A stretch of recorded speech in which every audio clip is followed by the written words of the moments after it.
conversation with Democratic Senator Tim Kaine of Virginia. He's on the Armed Services and Foreign Relations Committee, two critical places for us to have this conversation. Senator, you've already called this an illegal war in a call with reporters yesterday that our team was on.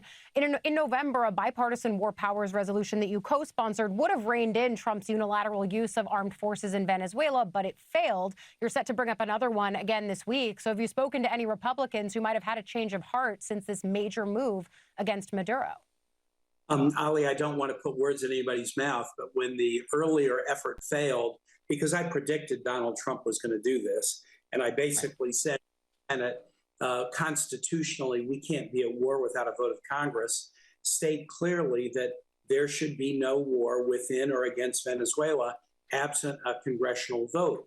I got every Democrat and I got two Republicans, but many Republican colleagues told me that they voted against my resolution because they believed it was premature, that Donald Trump was bluffing, that he had assured them that there was going to be no land invasion, no regime change, no seizure of oil in Venezuela.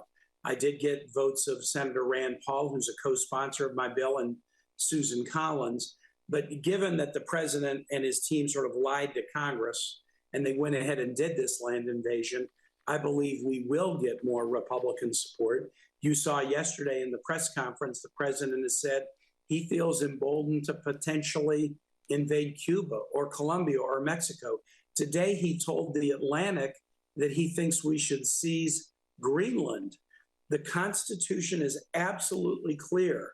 The U.S. should not deploy military against another nation without a vote of Congress. The president thinks he can bypass us, so I'm going to force every member of the Senate to vote on whether they support the Constitution and they believe they have relevance, or do they just want to hand the keys over to an erratic and chaotic president.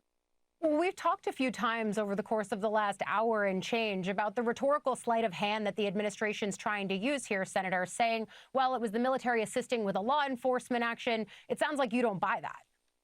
Completely not. The administration has given to Congress in a classified setting their legal rationale for the boat strikes in international waters. And I will tell you, it is extremely unpersuasive. But even that rationale clearly indicated that it was not a rationale supporting strikes against a sovereign nation. And so the administration is just trying to cobble together an argument in a confusing way. As your earlier correspondence pointed out, the president said this was about narco trafficking, but now he's saying it's about changing the regime or seizing oil.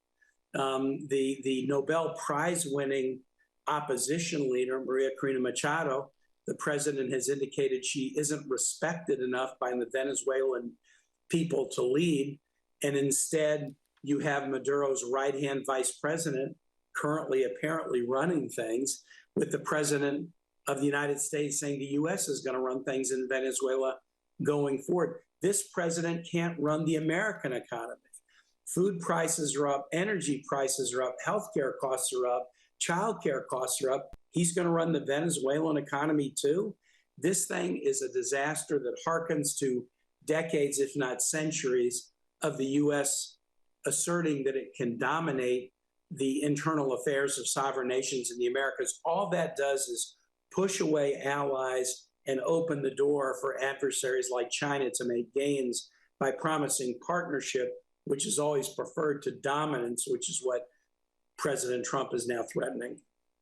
I know that the briefings on this have been fewer than you and others would like on Capitol Hill, but right before y'all left town, you did have Hegseth and Rubio come up and brief all members, House and Senate, separately about this general topic. Did they lie to you during that meeting, as some folks are reporting, that this would not happen, that there would not be a military operation? Is any of that founded? As you point out, Ali, there have been briefings in classified, but here's something that's interesting. This started with a boat strike on September 2nd, and the administration has not been willing to do a public briefing for months. This is the first like the U.S. has ever been into where there hasn't been a single public hearing in either the House or the Senate. because the White House and the Republican majorities don't want to put the facts before the American people. I think they've sold the American public a bill of goods about whether the boats that are being struck are really boats that are conducting narco trafficking. They've sold us a bill of goods about the strike that killed wounded survivors clinging to shipwreck in the Caribbean. And they're selling the American public a bill of goods over what this is about. They're claiming it's narco trafficking, but even the president and his colleagues are now saying it's about seizing oil and regime change. And the president said today, Greenland is next. It's time for Congress to get off the couch and do what the Constitution says and rein in an executive that believes it doesn't have to answer to anybody, including the American public. You've been on the Hill a long time, so you know and have experienced that Republican and Democratic administrations alike have a history of skipping congressional authorization in moments similar to this one. Why is this moment so egregious in your eyes? Well, Allie, I think it's egregious because the president, this president more than others, is both doing it and threatening it. During the Christmas break, the president used the military to wage military action in Nigeria. In my view, that is without a legal authorization. He's used the military to wage an action in Iran after we tore up a diplomatic deal with Iran, and after 12 days of Israeli bombing of Iran had set their nuclear program back years. The president decided without coming to Congress that he could drop bunker-busting bombs on Iran. The threat of this president to go further in Nigeria, Cuba, Mexico, Colombia, Greenland, Iran, maybe enforcing the fraying peace deal in Gaza. The president thinks he can do this all on his own. It's time for Congress to act. And I have been consistent, whether it's President Obama, Trump, Biden, or now Trump term 2, whenever a president has tried to get us into a war without Congress, I've stood up against presidents of my own party and others, because we shouldn't be sending our servicemen and women into harm's way unless there's a debate and vote about whether the mission is worth it. There were service members, American service members, injured in this action. We're praying that they recover. But wars have consequences to Americans and their families, and we shouldn't be putting our service members into harm's way at the whim of a president. The framers didn't give this power to George Washington, and they respected him deeply because they didn't believe one person should take us to war. They never would have given this power to Donald Trump.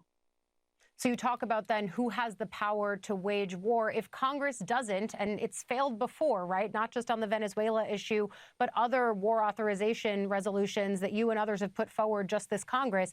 If Congress doesn't pull itself back to have that constitutional power, what recourse is there for folks like you, other Democrats, even some Republicans who have concerns about the way this administration is handling this? Well, there's basically two things we can do, Ellie. We can do these privileged war powers resolutions, and you're right. Yep. I believe 3 during 2025 where I've gotten Republican votes, but not enough. The Democrats generally support the notion we shouldn't be at war without a vote of Congress. Republicans are basically lemmings following Donald Trump. But I'm going to force a vote on these every time I can, because I do believe at some point senators start to listen to their constituents rather than blindly follow the president. And I represent Virginia, a very, very strong pro-military. Virginians are tired of endless wars. Virginians don't want a president to start wars and send our troops into war without a congressional vote. Some of the folks involved in this Venezuela operation deployed out of the Langley base in Virginia. We shouldn't be sending these folks into harm's way with risk of injury or death absent a vote of Congress. And I feel like the American public is strongly in support of that. And so I'm going to keep forcing votes, both on war powers resolutions, but also we have the defense appropriations bill up this month. And there is a proposal that I have co-sponsored that says no use of U.S. military operations against or within Venezuela unless there is a specific congressional vote to authorize it. You'll see debate about that in the days to come. Will you block the whole defense approps package if that amendment is not included or passed as part of it? That's a premature question, but I am extremely interested, and I'm going to do everything I can to put all 100 senators on the record Do you believe this president can wage war without even coming to the Senate?